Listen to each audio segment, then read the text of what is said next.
কোটা আন্দোলনে উত্তাল ছিল সারা দেশ। স্বৈরাচার সরকার হটাতে সর্বত্র চলছিল ছাত্র জনতার তুমুল গণ আন্দোলন। এই বিক্ষোভ দমনে দেশব্যাপী সেনাবাহিনী নামানোর সিদ্ধান্ত নেয় শেখ হাসিনা সরকার। এমন পরিস্থিতিতে ৩ আগস্ট সেনাপ্রধান জেনারেল ওয়াকারুজ্জামান সেনা সদরে বিভিন্ন স্তরের সামরিক কর্মকর্তাদের নিয়ে গুরুত্বপূর্ণ এক বৈঠকে বসেন। বৈঠকের মূল উদ্দেশ্য ছিল আন্দোলন নিয়ে সামরিক কর্মকর্তাদের প্রতিক্রিয়া কি সেটা জানা। মতবিনিময়কালে অনেকেই এ আন্দোলন দমনে যে কোনো নেতিবাচক ভূমিকা সেনাবাহিনীর জন্য বদনাম বয়ে আনবে বলে মত প্রকাশ করেন।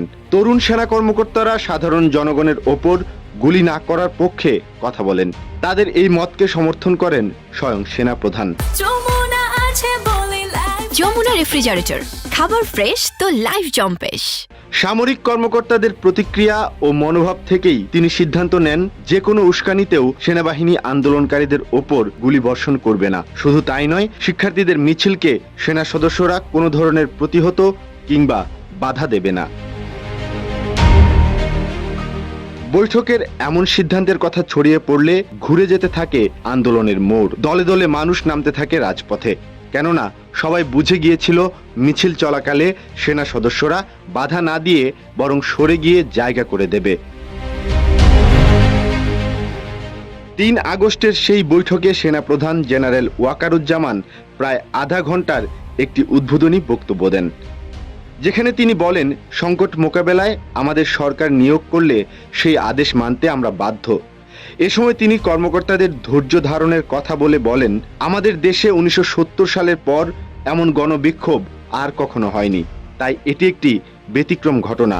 আমাদের সবাইকে ধৈর্য ধরতে হবে। দুপুর 1:30টায় শুরু হওয়া সেই বৈঠকে সেনাপ্রধান প্রয়াত সঙ্গীত শিল্পী আইয়ুব বাচ্চুর 2টি গান উল্লেখ করেন। একটি গান আমি তো প্রেমে পড়িনি, প্রেম আমার উপরে পড়েছে। আরেকটি গান ছিল আর বেশি কাঁদালে উড়াল দেব আকাশে। কিন্তু জাতির এমন ক্রান্তি লগ্নে সেনাপ্রধান জেনারেল ওয়াকারুজ্জামান কেন গাইলেন এমন গান? অনেকে বলছেন, এই গান দিয়ে সেনাপ্রধান বোঝাতে চেয়েছিলেন এই অবস্থায় তিনি কোনো ঝামেলা ডাকেননি, বরং ঝামেলা নিজেই তার উপর এবং সেনাবাহিনীর সামনে এসেছে। যা দিয়ে সেনাবাহিনীর কর্মকর্তাদের তিনি বোঝাতে পেরেছিলেন কি বলতে চাচ্ছেন আসলে। সেনাপ্রধানের বক্তব্য শেষ হলে তিনি তরুণ কর্মকর্তাদের বক্তব্য শুনতে চান। 6 থেকে 7 জন সেনা কর্মকর্তা নিজেদের বাস্তব অভিজ্ঞতা শোনান উপস্থিত সবাইকে। একজন নারী সেনা কর্মকর্তা বাংলায় একটি আবেগপূর্ণ বক্তৃতা পাঠ করেন। সেখানে তিনি বলেন, দেশের সব মাকে ছাত্রদের মৃত্যু স্পর্শ করেছে এবং সব মা কাঁদছেন। এই নারী কর্মকর্তা ছিলেন আন্দোলনে পানি বিতরণের সময় নিহত শিক্ষার্থী মীর মুগ্ধর প্রতিবেশী। সেই বৈঠকে আলোচনায় উঠে আসে ঢাকার মোহাম্মদপুরে একটি গুলির ঘটনার ভিডিওর কথা, যা সামাজিক যোগাযোগ মাধ্যমে ভাইরাল হয়ে গিয়েছিল। সেই ঘটনার সাথে সংশ্লিষ্ট এক কর্মকর্তা সেদিনের ঘটনা বর্ণনা করে বলেন, কর্তব্যরত সেনা সদস্যদের জনতা ঘিরে ধরেছিল এবং তাদের নিজেদের নিরাপত্তার জন্যই ফাঁকা গুলি চালাতে হয়েছিল। সেই ঘটনায় ঘনিষ্ঠ ও পরিচিত মহলে তিনি চূড়ান্ত সমালোচনার শিকার হয়েছেন বলেও জানান সেই কর্মকর্তা। মতামত প্রকাশ করা প্রত্যেক তরুণ সেনা কর্মকর্তাই সেদিন আন্দোলনে সাধারণ শিক্ষার্থীদের ওপর গুলি না চালিয়ে তাদের পাশে থাকার কথা বলেন। দুপুর 2:40 মধ্য বিরতি দেওয়া হয়।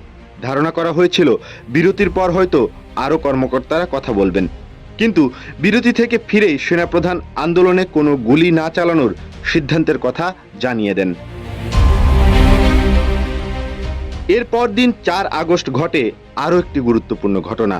সেদিন রাওয়া ক্লাবে সেনাবাহিনীর অবসরপ্রাপ্ত কর্মকর্তারা বৈষম্য বিরোধী ছাত্র আন্দোলনের প্রতি একযোগে সংহতি প্রকাশ করেন। এ খবর দ্রুত দেশ জুড়ে ছড়িয়ে পড়ে। এটিও সেদিন সেনাবাহিনীতে কর্মরত সব শ্রেণীর সদস্যদের কাছে দেশ ও জনগণের পাশে দাঁড়ানোর জন্য গুরুত্বপূর্ণ বার্তা নিয়ে এসেছিল। বিক্ষোভকারীদের ওপর সেনাবাহিনী গুলি করবে না, শেখ হাসিনা এই সিদ্ধান্তে খুশি হতে পারেননি।